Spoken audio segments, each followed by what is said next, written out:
This episode is made possible by our generous patrons.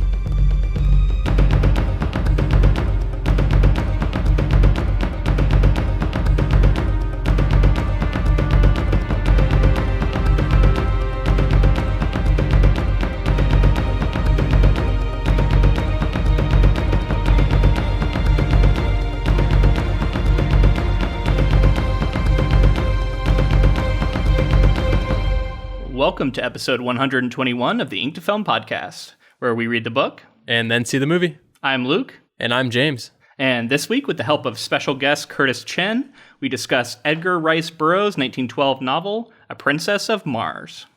Welcome, friends, to Season 4. That's right, we're doing seasons now. Joining us to kick off 2020 is Curtis Chen, the author of the sci-fi thrillers Waypoint, Kangaroo, and Kangaroo 2. Welcome to the show, Curtis. Hey, thanks for having me on.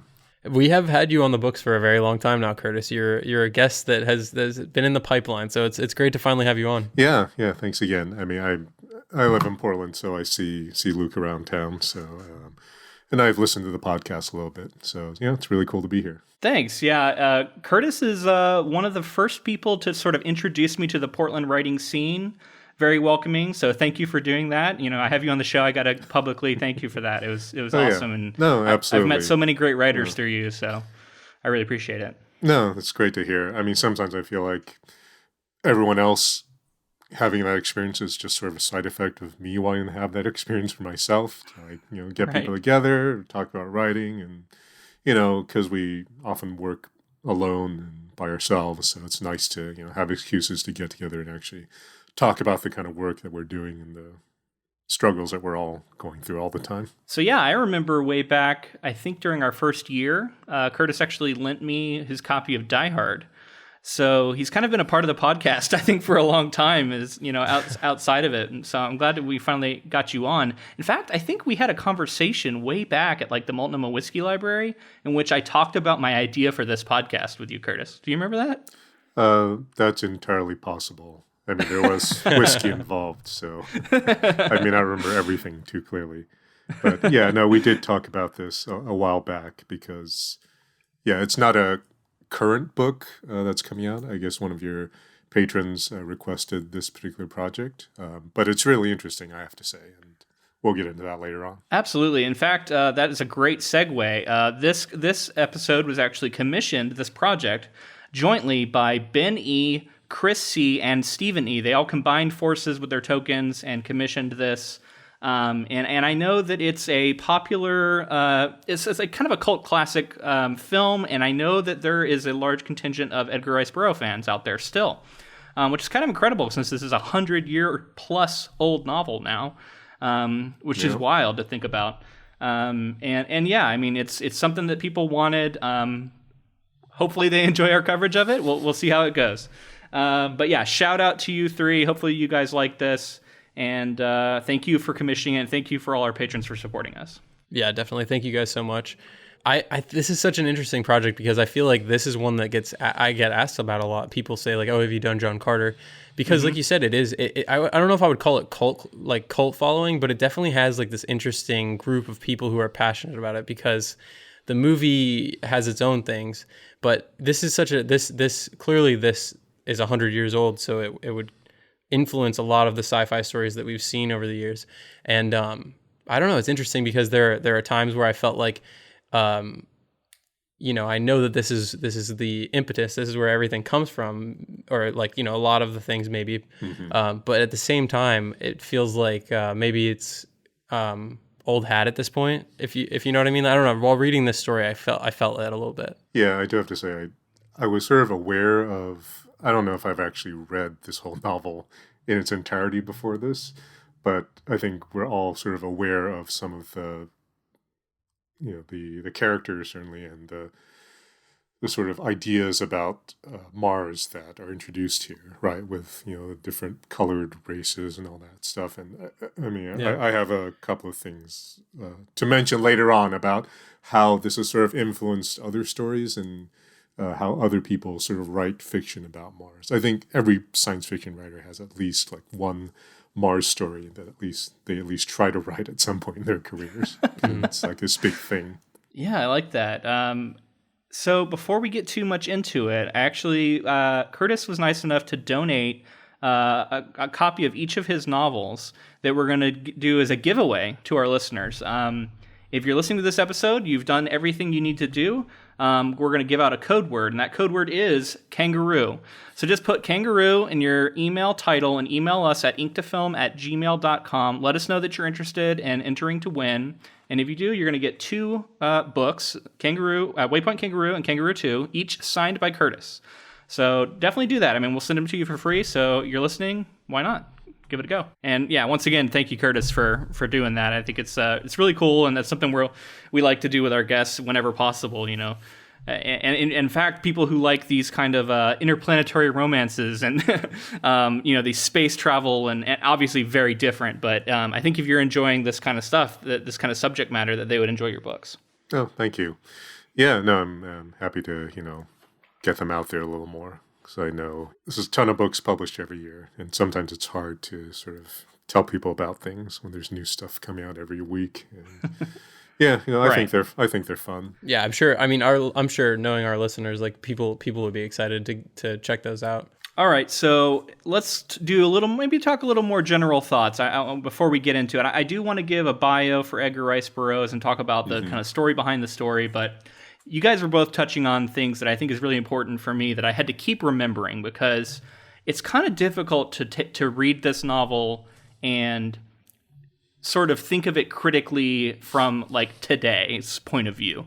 Because obviously if this was written today by there's a lot of stuff that you wouldn't forgive, Right. And that's going to vary from person to person. Like, how much are you willing to look back through antiquity and the lens of time, and like, do you forgive certain things or what have you?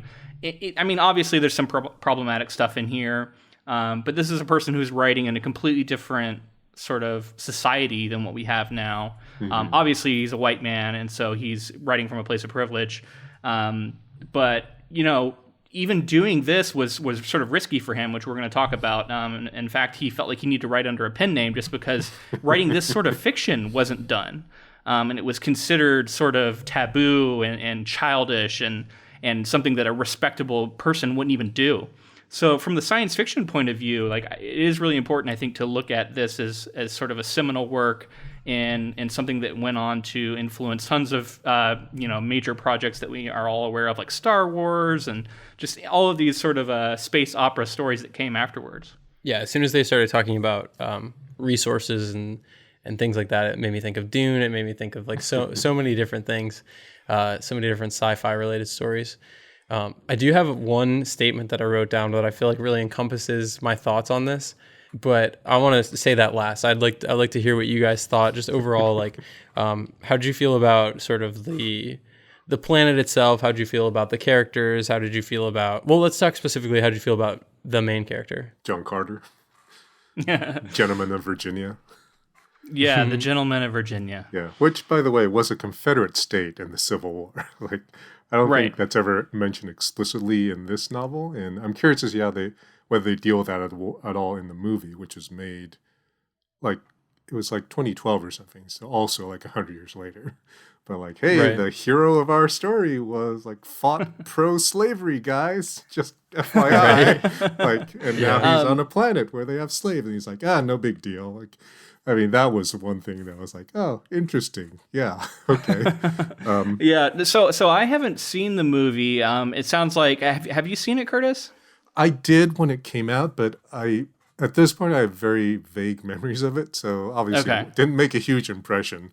And I think when I saw it at that time, I don't think I had read this book, or certainly hadn't read it recently. So I wasn't really looking for like, oh, did they adapt this specific thing this way? Mm-hmm. I feel like they may have taken possibly some things from the later books and sort of worked it into the movie, because this first novel feels like it ends very abruptly.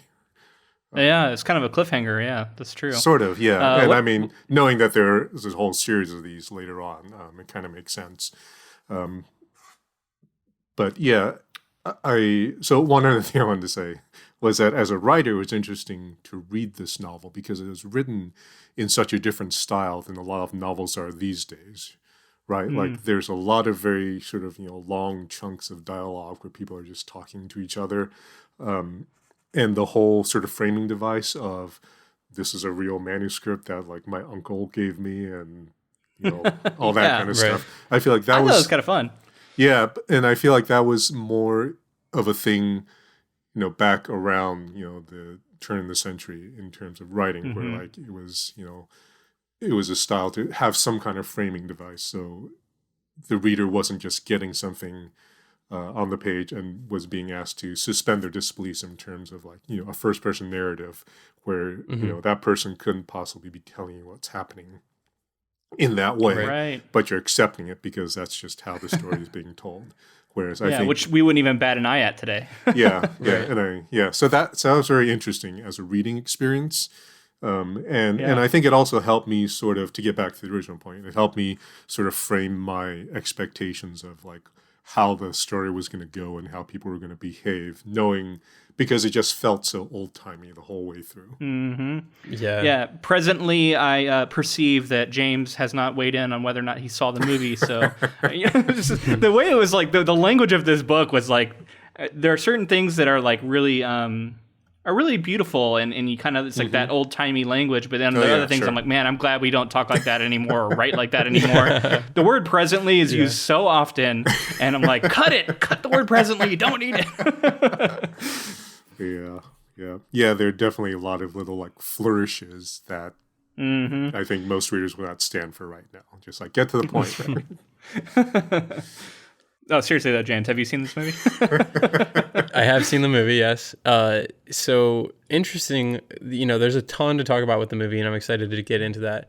But just as a little teaser, there is sort of a next week we'll talk about it. Right. But there was sort of it was sort of known as like this massive flop, right? And I remember seeing it in theaters when it came out originally, and walking out thinking like, this is the movie that's flopping. Like this is far better than the worst thing Disney's ever put out. So it's very interesting, kind of like just set up for us to talk about that movie there. Not to mention that like what I was already speaking of, and what I feel like maybe all of us were feeling, is that sort of feeling like we'd seen this story before 100 times. And, because it's so old, you kind of have to look through a different lens. And like, I feel this way a lot when I watch older films as well, where it's like, you have to put yourself in that period. You have to try to, because it's not fair to say like, oh, all of these things that came after are better because, they took this thing and did it better. It's not really fair because, without this story, maybe we wouldn't have gotten some things that are, maybe Star Wars would have been a different kind of story. And, I think it's interesting to think that this story feels dated, and it very much is a dated story, but at the same time, it kind of, you can see like the ripples that it would have through the sci-fi community, and how important of a story it seemingly is. I'll be interested to hear more about the backstory of the author and sort of like the impact of the book, if you've had any of that in your research, Luke. Yeah. Well, that's a great segue, guys. So let me tell you a little bit about Edgar Rice Burroughs and sort of the history of writing this. He was born in 1875, died in 1950. I think, by the way, this is maybe our oldest project we've covered as an aside, other than like the myth of or legend of Snow White that we covered that has kind of an unknown origin. But this is going way back. This came out in 1912, published originally in a serial format in the magazine called the All Story Magazine.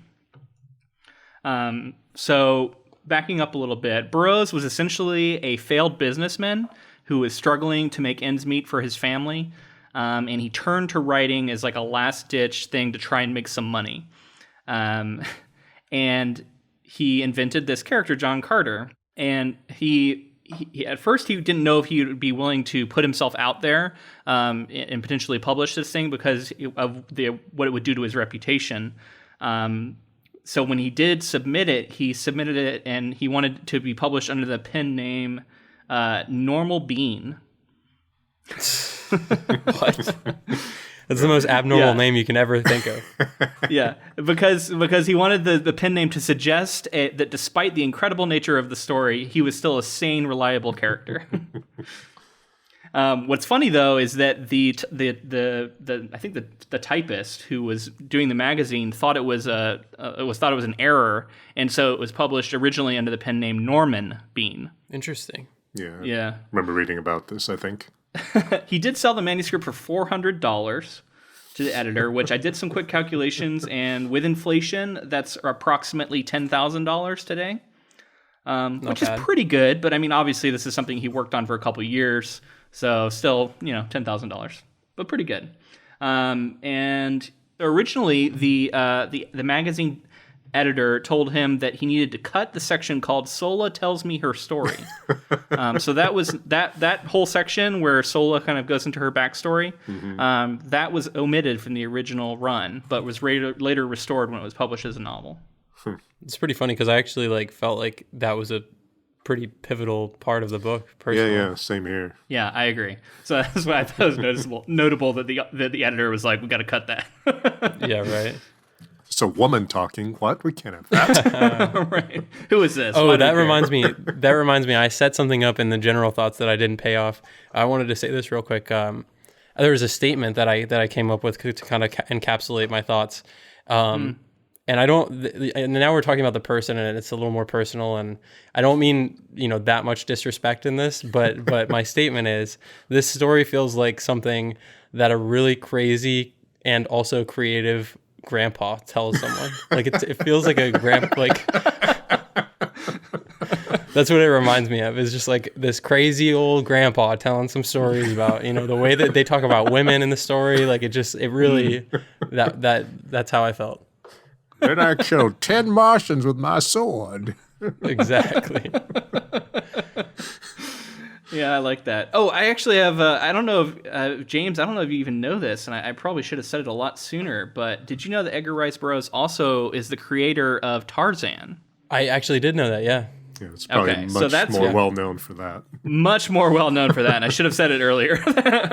But yeah, that's it's considered one of the most well-known literary characters.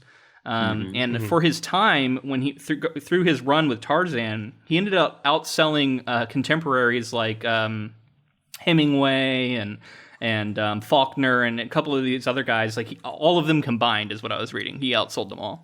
Did he write the Tarzan stories after the Mars stories, or were they concurrent? Do you know? Yes. So this was his first published work. This story. Yeah, he wrote it when he was 35. And he had success with it, and then I think he wrote a trilogy. He did serialize, and then somewhere, and I don't have the exact year, but I think it was 1917 or something around there. He started publishing Tarzan, and that really, really took off. Yeah. But this was also very popular. People really like this. This is actually also important, I think. I mean, we could go into, and I haven't done enough research, but this was sort of the advent of the popularity of these pulp magazines, which were following in the shoes of the things like the Penny Dreadfuls that came before them.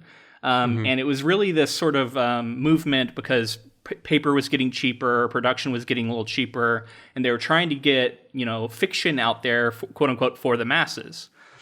So even just, I think, speculative fiction in a lot of ways, and a lot of what people read today and is very popular, a lot of those roots can be found in those early pulp magazines. And this is one of the biggest authors who sort of was a tentpole author for that entire industry.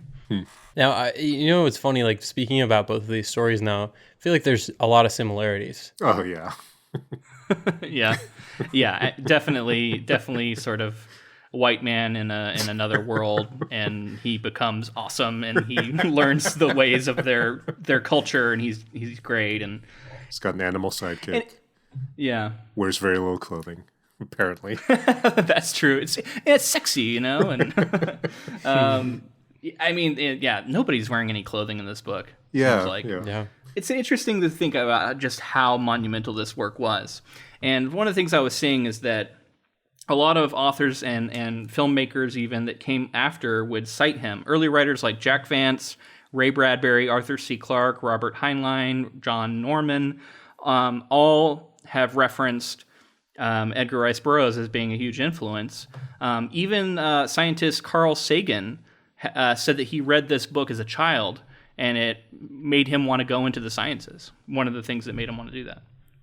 So Ray Bradbury has a quote where he basically says that Edgar Rice Burroughs may be one of the most influential writers of all time because of the number of scientists that has told him over the years that he was influential in making them want to study science. Yeah, I do want to mention, I think I alluded to this earlier, but I feel like this is one of those works, or like, the John Carter stories in particular, is one of those things that I feel like people know about without maybe having read the source material as much, right? Like, I feel like especially these days when there's so much other science fiction, even science fiction about Mars, and also because our understanding of like what Mars is actually like is a little different now. I feel like maybe people aren't going back and reading some of the older works, but they're still sort of in the public consciousness, and a lot of the concepts that he introduced are just kind of floating around out there. And speaking of that, James Cameron has said that the John Carter books in particular were an influence on his Avatar film, which makes sense if you think about how Avatar goes. And then you have George Lucas, who has said that his Star Wars movies were influenced by Flash Gordon, which in turn was influenced by John Carter of Mars. So this is kind of the DNA for some of these like really huge sci-fi projects that today, that's the stuff people know. They don't know John Carter of Mars necessarily, but it's all connected. So I just wanted to give him his due and sort of situate him in history. Think about where we are. This is around the time where like Titanic hadn't even sunk yet. Model T cars are a fairly new invention.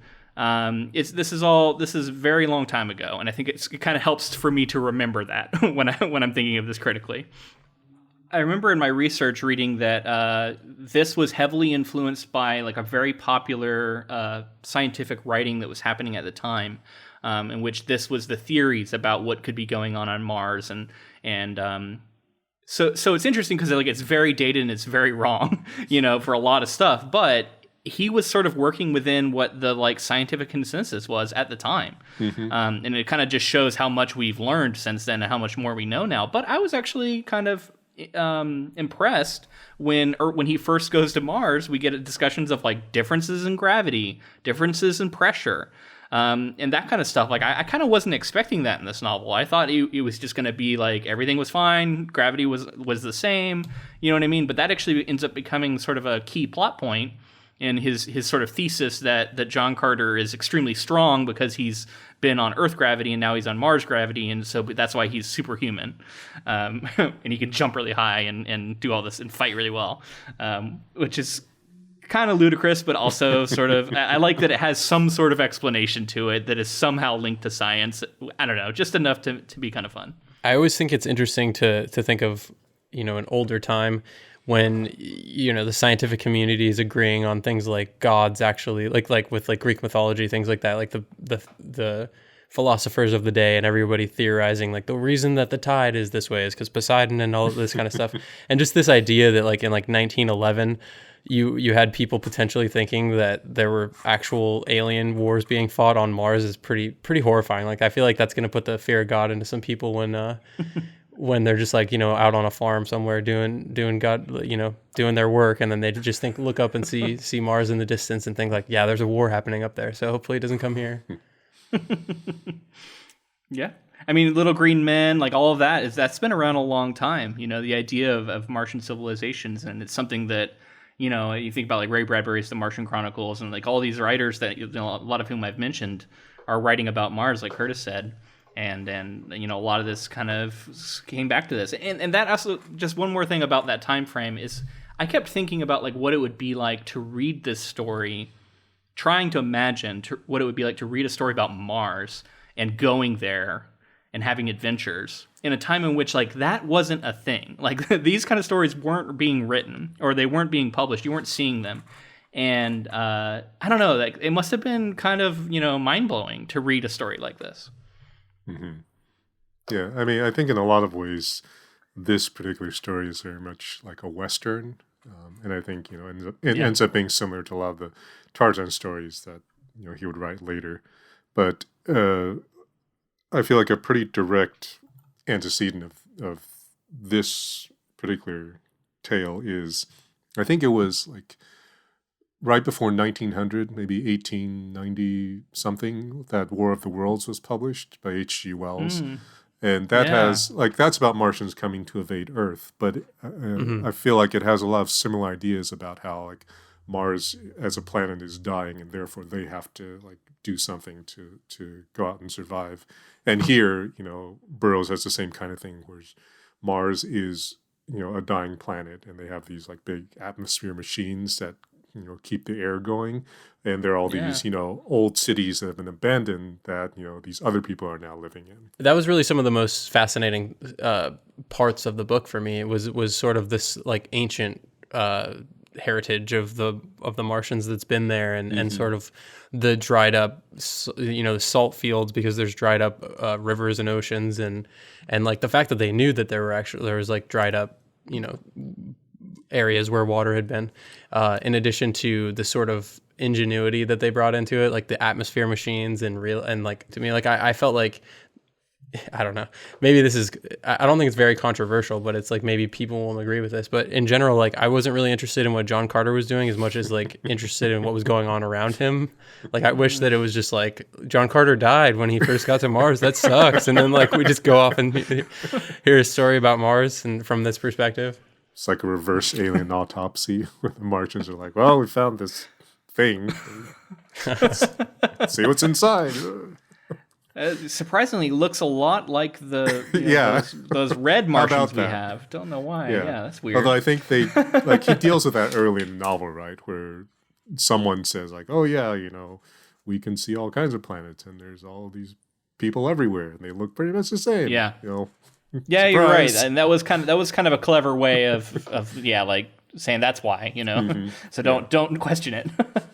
Yeah. But I think it's time we're going to get into some summary so we can get into some more nitty gritty stuff. Okay. I do have a very bird's eye view summary that I'm going to read. We usually kind of get into more scene by scene stuff, but we don't want to get bogged down in it too much. We want to make sure we give ourselves plenty of room to talk. So this is going to be sort of very, removed. But here we go. John Carter, a Confederate veteran of the American Civil War, goes prospecting in Arizona immediately after the war's end. Having struck a rich vein of gold, he runs afoul of the Apaches. While attempting to evade pursuit by hiding in a sacred cave, he is mysteriously transported to Mars, called Barsoom by its inhabitants. Carter finds that he has great strength and superhuman agility in this new environment as a result of its lesser gravity and lower atmospheric pressure. He soon falls in with a nomadic tribe of green Martians, or Tharks, as the planet's warlike, six-limbed, green-skinned inhabitants are known. Thanks to his strength and martial prowess, Carter rises to a high position in the tribe and earns the respect and eventually the friendship of Tarkus, one of the Thark chiefs. Well, there we go. We're getting into some names that are going to be a little bit difficult. There's a lot of Tharkins and Tarkins, and we'll see how much I can try and keep them all straight. Yeah, before the recording, I said to Luke, I was like, good luck with all those names, buddy. Yeah. They're very otherworldly, which I guess was the idea, right? Yeah. So it's just too similar, I feel, if I was going to make a note. So this is the intro, right? This is our first time we meet John Carter. As we've said, he's a Civil War veteran, and he finds this sacred cave, and he's been attacked by the Apaches, and then he dies, and he has this out of body experience, and then he's transported to Mars. What did you guys think of this setup? I didn't know what I was going to expect for how he got to Mars, but this wasn't really it. Yeah, I mean, that part was all kind of magical. I think these days we call it portal fantasy rather than straight science fiction, because it's how did this happen? I don't know. And honestly, it's if he actually told this story to someone, it's well, I went in this cave, there was all this smoke. And they're okay, yeah, right, Jack. There was all this smoke in the cave, and then you passed out. And you're on the planet, sure, whatever, buddy. Yeah. Yeah, so but you kind of go along with it because he gave this manuscript to his nephew, so clearly Right. it's got to be true. I wonder if there was people who sort of thought that, like thought this was a true account and sort of bought into this meta narrative and thought like, well, and had arguments about like, well, he was probably just hallucinating because he had this near death experience. That'd be funny if people like really bought into that. Yeah, like there are all these think pieces back in 1912 about like, how do you think this really happened? I do have to say, go on. Edgar Rice Burroughs goes on Oprah, and then he gets called out because it ends up being a lie. It's like, oh, he made it all up. I do want to mention that John Carter passes out a lot in this book. It felt like he kept getting knocked out. Conveniently. Or he, falls asleep or like whatever. And then he just wakes up and, oh, look, all this stuff has happened. Everything's okay now. Right. It's really interesting, too, because like he's so strong and so powerful and can do all these things. But like randomly throughout the story, he'll be like, and then he fell over, keeled over of exhaustion. And you're like, what? Well, and then I was laughing every time there'd be some big threat set up. And then he would essentially just punch it. Yep. It would collapse. And then he left. And it was hilarious. Like you just He's one shot Punch everything. Man. I was thinking like One Punch Man. Yeah, exactly. Yeah. I do have to say, I think my favorite part is when he's fighting the other guy in the arena, like in the gladiator games or the great games, whatever they called it.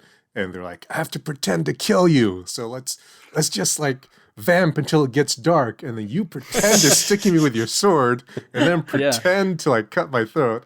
Like, I don't like. Would it really get that dark? Wouldn't they check at some point? Like, right. Is he really dead? This was before people like thought that critically about things. I think you just kind of go with it. And in fact, I think it was kind of interesting subversion of sort of what I thought might happen in this scene. So it was pretty cool. But I totally agree. It's like it's getting real dark out there, and he just sticks it under his armpit, like the oldest trick in the book. Like, oh, you got me. The ketchup. He's squirting ketchup everywhere. Yeah, it's just kind of fun to visualize that. Speaking of the One Punch Man aspect, it was funny to me when like the final battle kind of went down, and he was like, "I want to punch," and he's like, "I just want to punch this man, but I can't kill him because of reasons." And then he was like, "But my friend can punch you," and ultimately like they kill the enemy. Yeah, I don't know. Funny. Yeah, I mean, so it works out pretty well in his favor that he comes into a society where if you kill a man, you become him essentially, and you earn his title, and you get all of his goods and his materials, and you become the chieftain, because he sort of quickly ascends through this society of warriors, which I was getting some like Spartan vibes from them, but also clearly some like Native American stuff going on too. I think he's borrowing from different pieces of history, and we soon realize there's all these different sort of factions that all seem to have like a color that they're associated with, and we do find these red. I think they're the Helionites or Heliumites. Who are these sort of red-skinned, otherwise look mostly like humans, versions of Martians, which immediately sort of contradicted what I felt like he had set up, which was the idea that the green-skinned Martians were so huge because the gravity was so low and they had these thin bones or whatever. And then we immediately just see someone who looks like a human later, and I'm like, okay, well, I guess not. What did you guys think of the different factions?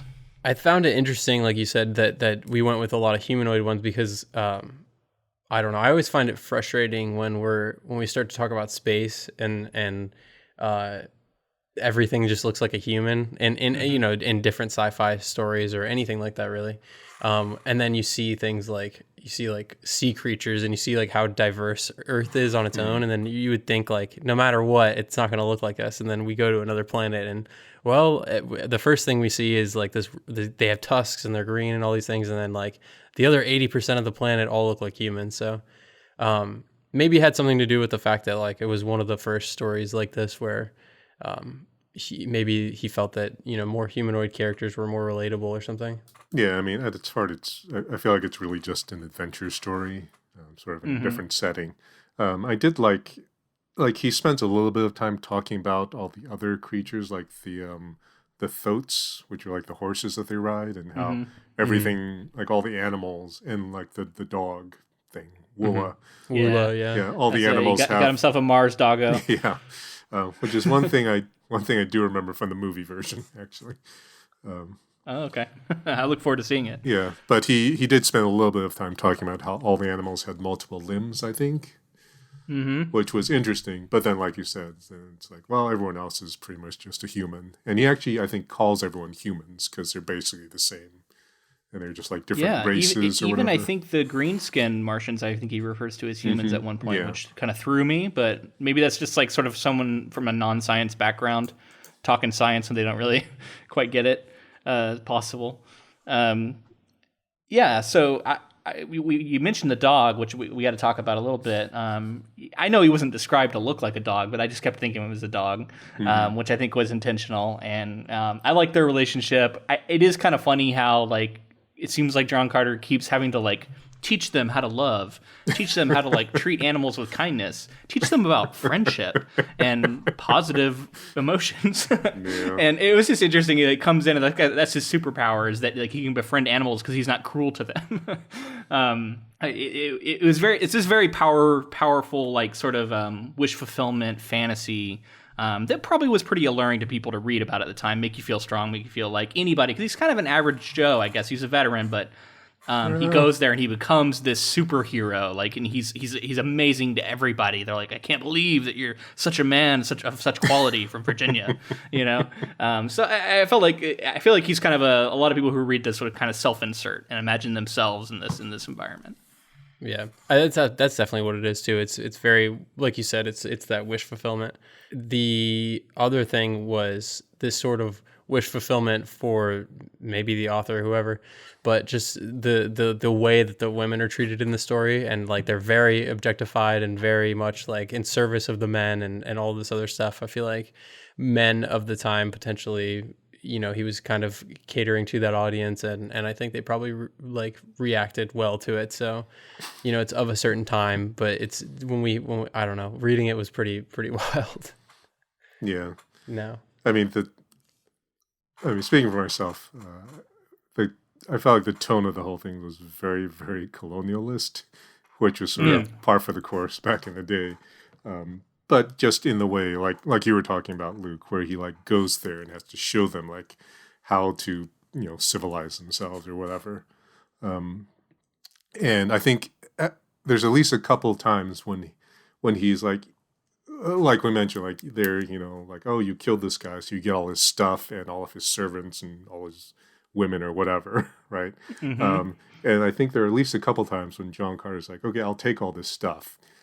But just so you all know, like, I'm not going to observe any of your other customs. Like, I'm just going to kill people when I feel like they're not doing right by me. So he's like, yeah, I'm going to like take your stuff, but I'm not going to really respect your culture beyond that.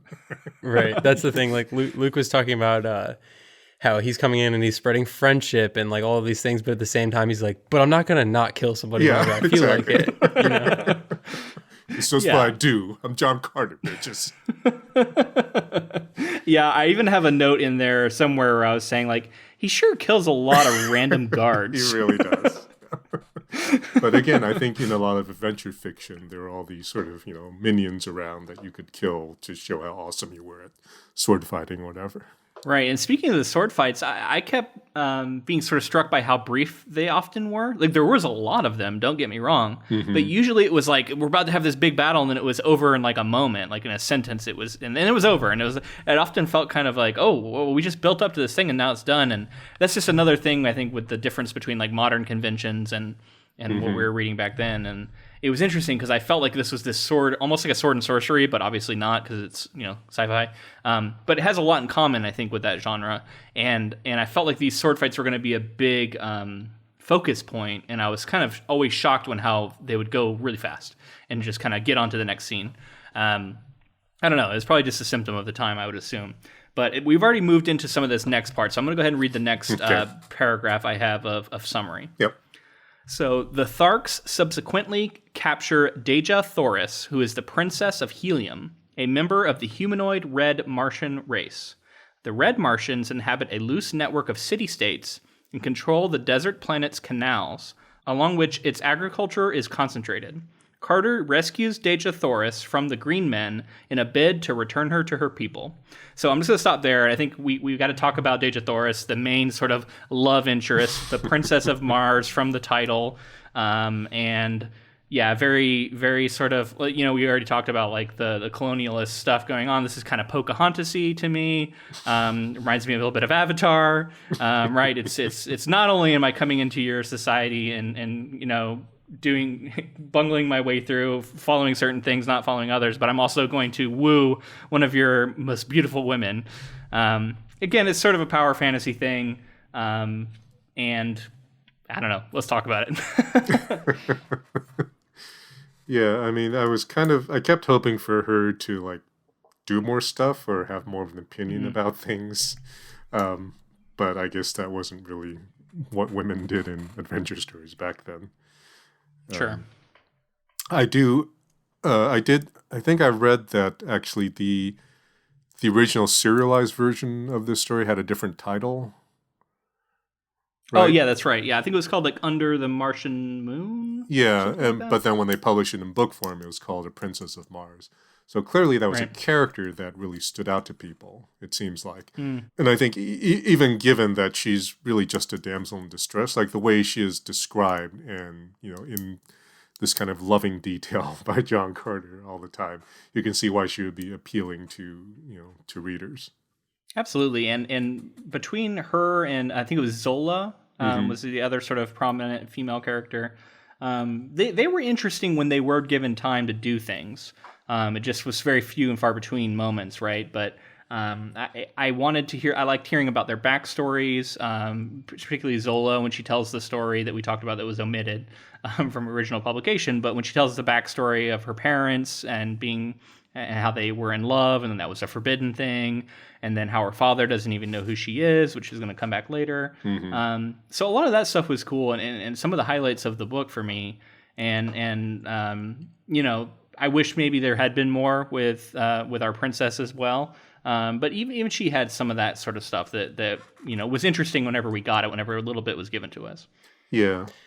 I do want to mention a female character named Sarkosia. Who is the Green Martian who kind of like tries to have John Carter killed at one point. Just to acknowledge the fact that like there was a female character that did something other that wasn't necessarily in service completely to John Carter. I don't know, interesting character. The sort of like blinding moment where the fight, she orchestrates the fight and then tries to blind him and have him killed. That's kind of One Punch Man coming up against something where he some adversity there rather than just like blasting him off with one flick of the finger. Yeah, and I think Zola gets stabbed in sort of the ensuing scuffle, and I thought she was going to die, and I was kind of pleased to see that she didn't. But yeah, that was an interesting moment where it was like he was fighting somebody and he couldn't do anything to help out, but he saw this sort of dangerous thing unfolding that he was witnessing. So yeah, I did like that moment, and that character was interesting for sure. Yeah, is it Zola or Sola? I thought it was Sola. Okay, I've probably been saying it wrong. Okay. Hey, we're starting off season 4 right. That's part of the course. I only remember that because of other reasons, but. Yeah, back to something James said earlier, I thought, it was definitely interesting when we got more of these glimpses of the actual Martian culture, like how sort of, they're, like all the stuff that Dejah Thoris goes into. It's like, oh, like I can't marry this person, I can only marry this person under these circumstances, blah, blah, blah. Like that was kind of interesting and, made me want to, spend a little more time, with these actual people rather than just John Carter running around and like killing people to get what he wants. Just punching everything. Yeah, I kind of just want the story of the atmosphere generator.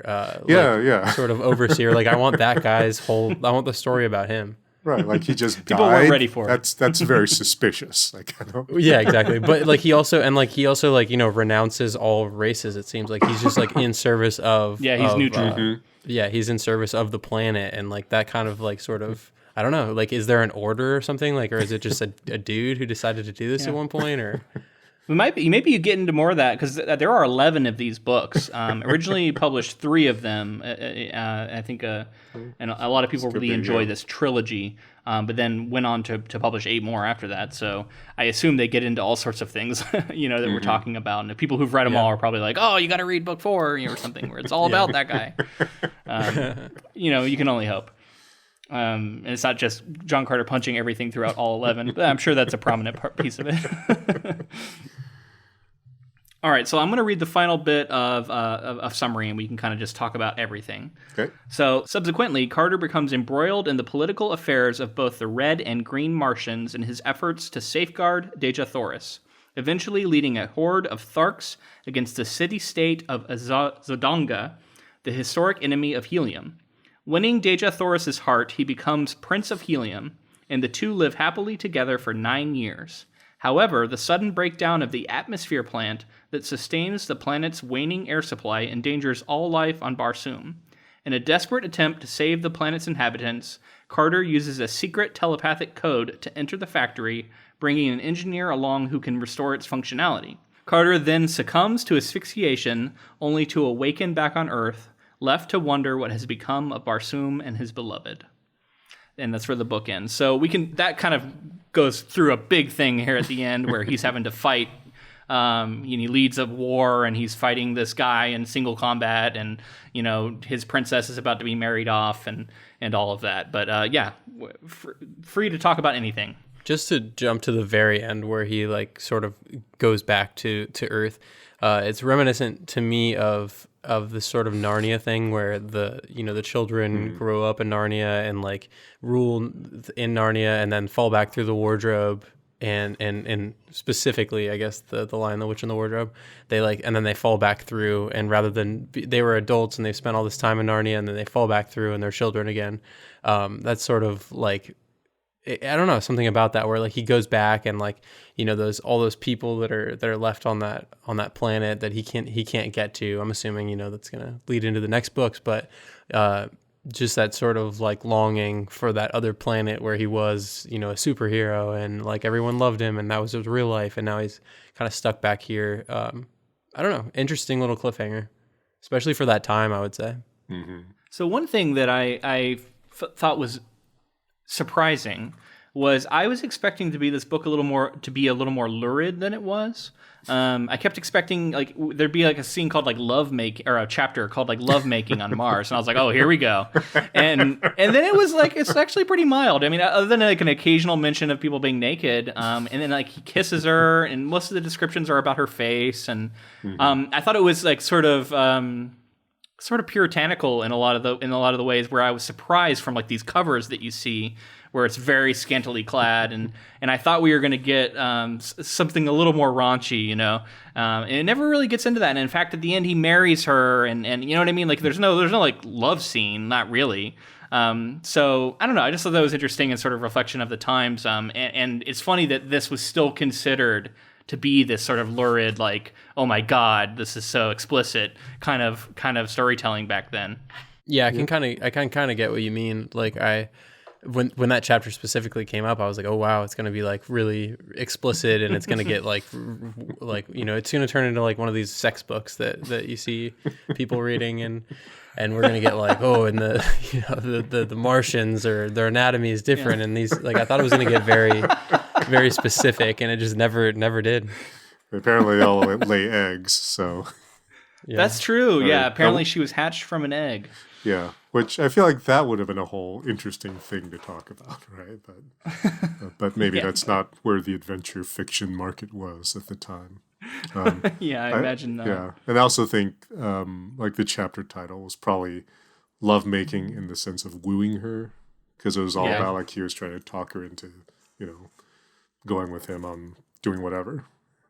Yeah, and he does, I think, get into a lot of the sort of cultural, set up around marriage and having mates, and that all of that gets described in that chapter. And in fact, I think this is when he angers her by calling her princess. It may not be in that chapter, but it's around that time where he sort of messes up in the way that he talks to her, and angers her, and that kind of becomes a thing where they're separated for a long time, and he keeps thinking like, oh, she must hate me now, and later she compares him to something about like she wouldn't. I don't know, something about cleaning her grandmother's cat's teeth or something. Do you remember this? Yeah, I can't remember exactly like what that, it was. yeah. Some sort of saying she says that is makes him sound like he's not worth anything to her, and clearly she was sort of hurt by what he had said. Mm-hmm. And I don't know. I mean, that was all interesting, and I think I did like that. It sort of the story was sort of a romance in that sense too, right? As much as you give a shit for being very action heavy and a lot of sword fighting. It was all about like trying to be in love with this woman, and that's something that I think you don't see as much these days. Although it just depends on what kind of fiction you're reading, but especially in this sort of like macho stuff. Although I don't know, he's also like winning the woman through battle, so you do see that. But I don't know. Anyway, I did just like that at the heart of it is a romance, though. Yeah. No, that's an interesting point. Because I think earlier in the book, when he's like trying to figure out how to talk to her, he mentions something about how, like, someone who's sort of been trained as a warrior, like a fighting man, has so much trouble talking to girls. Basically, it's like I know how to kill dudes like 50 different ways, but I can't talk to this girl. And then later on, I think you're right. That was sort of a moment of strength for her. She's like, I'm not going to put up with your bullshit anymore. Like, you can't call me a princess and get away with it. And I thought that was really interesting because it sort of harkened back to that, sort of introspection he had earlier where he's like, I know all this stuff about, fighting and war and whatever. But, it turns out the one thing I really want here, to, win the heart of this woman, like, I don't know how to do that, except maybe by fighting, which turns out to be okay, apparently.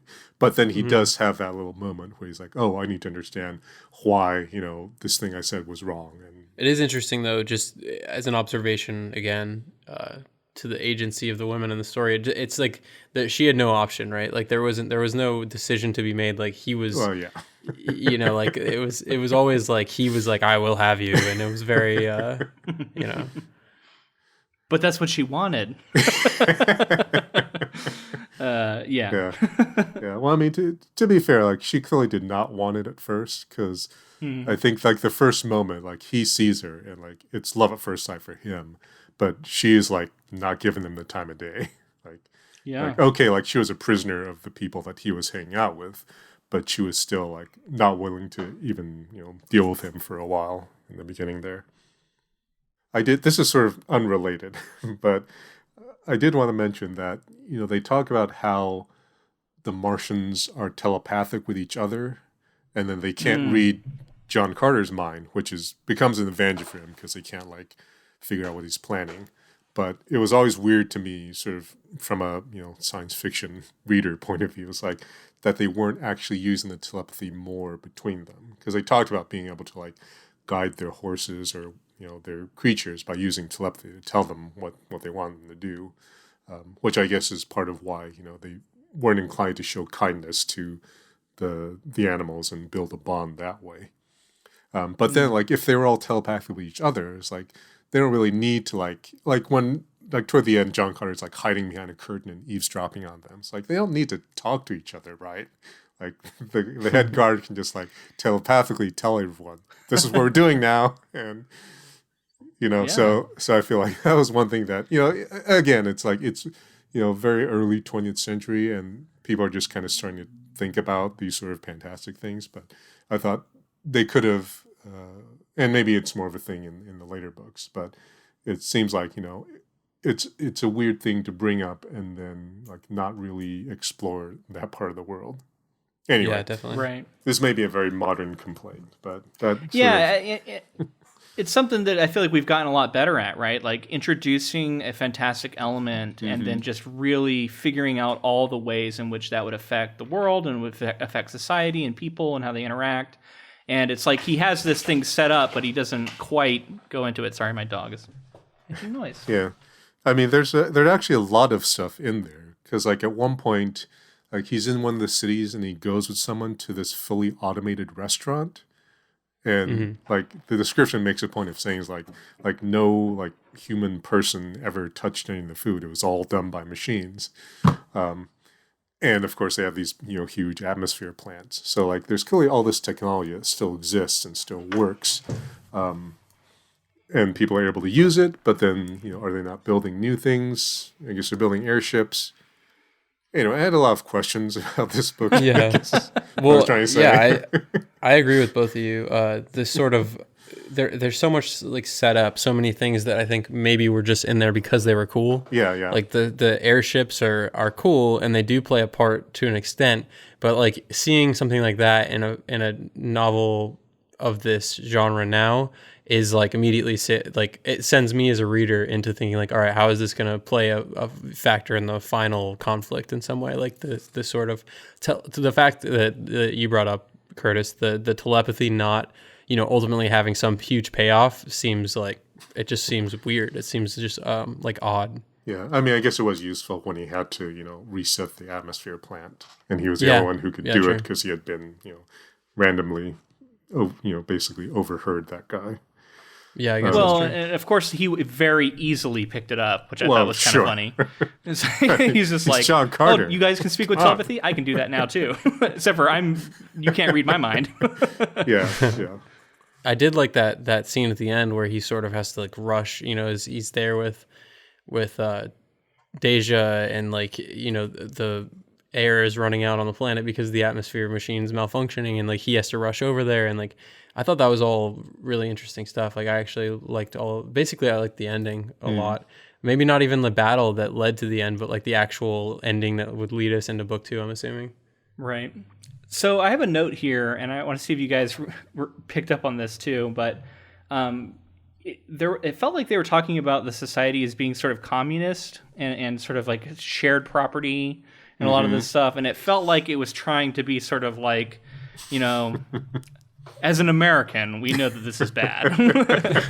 I was picking up on a lot of that. Yeah, no, I did sense some of that too. I think they were talking specifically about the Green Martians, right, where everything's communal, and I think specifically he spends some time talking about how the children like don't really have parents, which is not true, right? They don't know who their biological parents are, but like they have a family, right? Like the hatchlings hatch, and like someone takes the egg and raises it. Like that's your fucking parent, dude. Like, and I feel like that it's kind of a weak excuse for saying that. And again, this is all through the lens of John Carter, right? And what he knows about child rearing or whatever, and also at that time what people thought about maybe societies that were considered less civilized or like less cultured than I guess 1912 America. But yeah, that was kind of a weird thing for me too. Okay, so I feel like we've sort of rounded out our thoughts here, and I think it would be a good time to sort of just give like a final kind of like, what did we feel about reading this book? How did we come away from it? How are we going to remember it going forward? For me, I'll speak first. This is, I think, an interesting sort of historical look at sci-fi, an early piece of sci-fi that clearly is incredibly influential. I was able to have fun with it and enjoy it, and I was surprised that, in fact, I didn't have more trouble reading it than other things that I might written around the same time. I was able to read it fairly easily. And so I think if you're someone who is interested in history and interested in especially sort of the history of pulp and sort of early genre work, this is an interesting novel to check out. And I think if you've listened to this podcast, you're probably the sort of person who would be interested in that. And in that sense, I do recommend it. Yeah, I mean, for me, I think it was interesting, maybe more as an academic exercise to actually look at the primary source for a lot of things that we see in Mars fiction these days. And I will just mention that I think part of the reason that Luke asked me on this particular podcast is that the first novel, Waypoint Kangaroo, I have fun with some of the like ideas from the John Carter series, because I have a spaceship that's a cruise ship going from Earth to Mars, where in that future Mars is actually colonized, and it's the Princess of Mars cruises. instead of princess cruises from a Love Boat. And I just throw in like sort of little references here and there, like there's a Barsoom buffet on the ship, and I totally forgot about that. Yeah, and there's I think there's the gift shop is called Soulless Sundries or something like that. Just using random character names because I feel like in a very real sense, this is one of those things that it was so seminal in its day, but now people don't necessarily know everything specific about it. They just kind of know what's sort of made it into the pop culture consciousness, and that sort of mutates over time, right? Like for a specific point of comparison, there was an essay in Strange Horizons a while ago about the idea of Captain Kirk from Star Trek, and how over time the idea of Captain Kirk has become like, oh, he's this like lecherous womanizer who's like trying to bone everything all the time. But if you actually look back at the original series, like that is not the character they presented at all. And it's this sort of pop culture idea of what Star Trek is and what Captain Kirk represents that has mutated over 50 years or whatever.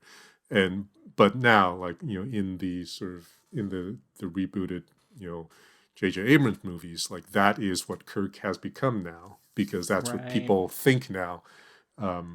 And in some ways, it has very little to do with the actual source material, and it's just this weird process of how pop culture works, I guess. And so, in the same way, I kind of wanted to play with that in a universe where, like, people know about these Mars novels. They don't really care to read them anymore, but you've got these cool names, and like it's fun to say, Tars Tarkus a Thark or whatever, right? Yeah, and hey, just since you're mentioning it, Kangaroo in the subject line, email us in and you can get a copy, and you can find all these references for yourself. Definitely didn't pick up on those because I had not read this. So I think I'm going to reread your book this week since we're just watching the movie, and I'm going to be looking for this sort of stuff. I'm excited to get back into it now that I've had my eyes open to the world of A Princess of Mars. What about you, James? Just from the lens of old crazy grandpa telling me stories, I think I appreciate this story for the fact that it is sort of that landmark that people can look to and say, like, okay, this is very clearly, this would influence a lot of things going forward. As dated as it is, I still had fun with it. I still enjoyed it. I was able to take the things that were offensive at this point and kind of just say, okay, it was of a certain time. And I don't know. I think that there's definitely, like you said, Luke, I think there's definitely something there to kind of dive into if you're interested in the historical context of it. But it's also, I don't know. I would say, like, I almost feel like I want to read more of the novels, but I think I do want to read more of the novels. I think I'd like to read finish out the trilogy and then really be able to formulate my thoughts on this, because it is sort of like this almost like ancient text for sci-fi where you can draw direct connections to other things like Star Wars and Avatar, all these things we've talked about. So I think for that reason it's worth the read. Oh, speaking of Avatar, I wonder if those, how they have their braids that they connect and they can sort of have this telepathic connection to animals and stuff. I wonder if that was one of the influence points from this, right? We were talking about that telepathy. Yeah, maybe. I think so. Yeah. Interesting. Well, I want to go ahead and introduce something. We're not going to do it here, but I'm going to set us up for next week. And this is going to be a new thing we're trying this season on the podcast. And that is at the end of our projects, which, by the way, Curtis is going to be joining us again next week for the movie. And we're excited to have you back, Curtis. And at the end of that episode, what I want to do is for each of us to go around, and Curtis, you're going to go last, and we're going to vote on whether or not we thought the book or the movie was better. And it'll be nice to have a guest here. You can be a tiebreaker for me and James if we do happen to have a split decision. And then we'll sort of have we'll announce that for our opinion as the podcast is that the movie was better or that the book was better. So do force yourself to come up with an answer, and try and pick one, and we'll just. I think it's going to be a fun discussion point for us. We've sort of resisted doing that in the past because we didn't want that to be the focus. Mm-hmm. We wanted to just sort of talk about things and kind of let it be. But this could be a potential way to sort of engage with our audience and have people. We want you to write in and let us know what you thought, or comment on our posts on social media and let us know, do you agree, do you disagree, and we just ask that people be kind to each other in the comment section. Don't get nasty. Everybody has entitled to their opinions. But yeah, we just want to start a dialogue with people, and we're hoping that this will be something going forward this season that'll work for that. We're going to give it a try. So next week, look for that at the end of the episode. We'll kind of give our votes. All right. Yeah, Luke and I were talking about, when we were talking about doing this, we talked about, the reasoning for not doing it up to this point. But I think it's mostly for the fun of it. Like we want to do this from a place of love. Like we don't want to be like trashing something and saying like, this is better no matter what. Nobody can say any otherwise. I think it'll be fun for us to decide, have this kind of point going forward and hearing everybody else's either differing opinions or similar opinions. I think it'll be a cool way to just kind of engage with people. All right, you're going to be prepared for that next week, Curtis? Yep, I will definitely form an opinion. I mean, this might be tough given this specific project, but we'll see. We'll see. I'm excited to watch this movie now. Like I said, I know next to nothing about it. I think I saw a trailer for it originally. So all of my knowledge about it is basically from a trailer I barely remember. So I'm excited to see what they did with it, how they tried to adapt all these different parts and the choices they made. So if you're interested in hearing that, make sure to come back next week with us. So before you go, Curtis, I wanted to give you a chance to let our listeners know like what you have going on right now. I know you got some stuff in the works with Cereal Box, and if you could take a chance to talk about that and let people know where they can find you online. Sure. So the Cereal Box thing that's coming out at the end of this month, actually, is called Machina, and it's a series that's created by Fran Wild. I'm on the writing team along with Fran and Malka Older and Martha Wells, who wrote the Murderbot novellas. And that is, the premise is rival tech companies that are building AI robots to go explore Mars. So again, Mars is still a big thing in science fiction. It's a lot of fun. It's, there's robots, there's tech rivalries, and a lot of interpersonal relationships. So we're really excited for people to see that. James, you might be interested in the fact that the way they're writing these is kind of like a writer's room for a TV show, right? Isn't that kind of the concept behind this? Which I think is pretty fun. Yeah, so Cereal Box, it's cereal like serial killer. So they have a website or an app you can download to listen to all these. They're all produced in audio format, or you can read the text. And they get together teams of writers to collaborate. So like Fran came up with this idea, and then she invited the rest of us to join her to develop it and then actually write out, I think it's like 10 episodes in this first season. And we all break the story together and talk about what's going to happen. And then each episode is written by a different person. So you get a slightly different voice and a different perspective on the same characters, the same setting. So that's also kind of fun because we're always reading each other's stuff and giving notes on it. So that's so cool. Yeah. So on the writing side, it's been a lot of fun, and hopefully it's fun for people to read or listen to. Absolutely, and you guys should all check that out. Cerealbox.com. Where can they find it? Yep, cerealbox.com. If you go to my website, curtiscchen.com, it should be somewhere on the front page or something like that if I did my job right. I'm also on Twitter as Curtis C. Chen. You can search for the Kangaroo books at your favorite bookstore. And the other Cereal Box series that I worked on last year is called Ninth Step Station. That's a near future police procedural set in Japan. That sounds awesome. That's such an interesting way to write something like that. That's really cool. I've always felt like that environment must be very interesting. I'm fascinated by that.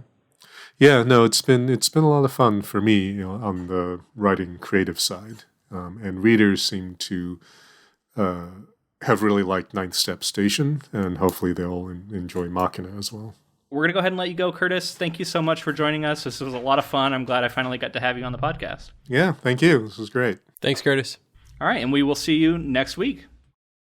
All right. Well, we have started our season again this year on Mars. I don't know if you remember, we did The Martian as our first project last year. Not planned, but we've done it. I wonder how many Mars projects we can start each year with. Maybe it'll become a what is it, a tradition we can keep doing? Yeah. I don't know. Yeah. We'll go to another planet. It feels good to be back too. I don't know if I spoke about it enough in the episode, but it's good to be back. We took a couple weeks off, and like it's good getting back home, getting in the feel of things again, getting ready for 2020. Oh yeah, 2020 is going to be a year. I think from the early indications, it's going to be something. Right. It already feels like it's been about 4 things. months, but somehow we're only 2 weeks in. Pretty wild. Can't believe it's 2020, but we're glad we're still able to do this. And, thank you guys for listening. In particular, I want to shout out Ben E., Chris C., and Stephen E., who, once again, were the ones who commissioned this and next week's episode. So shout out, guys. Hopefully you enjoyed this. Yeah, thank you guys. Also, if you enjoyed this episode, if you could please let us know in the form of a rating and review on whatever podcast app you use, that would be awesome. It's a great way to get the word out for us and help our podcast continue to grow. Also, connect with us on social media. We're on Facebook, Twitter, and Instagram, all of those at Ink to Film. And be sure to join that Council of Inklings we have on Facebook, because we post polls, we post any sort of adaptation news we see, any sort of things that we're feeling. We actually posted a picture. Luke posted a picture of his new boom arm for his microphone, which we were able to get because of funding through Patreon, because of people supporting us and helping us continue and upgrading our equipment so we don't have like dilapidated, like completely falling apart boom arms and things like that. So thank you guys so much. It was funny. I was telling you at the end of our last looks, I think, or maybe the one before it, because I recorded last looks when I was in Florida, but the last time I used my old arm, at the end of the recording, it just like fell straight down and wouldn't come back up again. Like it quit. Yep. It was done. So this ended up working out. I really needed a new one. This one's fantastic. So shout out to our patrons who made this thing possible. And if you want to become a patron yourself, go to patreon.com/inktofilm, and you can see all the different tiers we have on there, all the different things we're offering. Definitely check that out. We do monthly bonus episodes. We're going to do another one of those coming up here soon. So check it out. Thank you to Ross Bugden for the use of our intro and outro music. And thank you to Jennifer Delazana for providing our transcripts.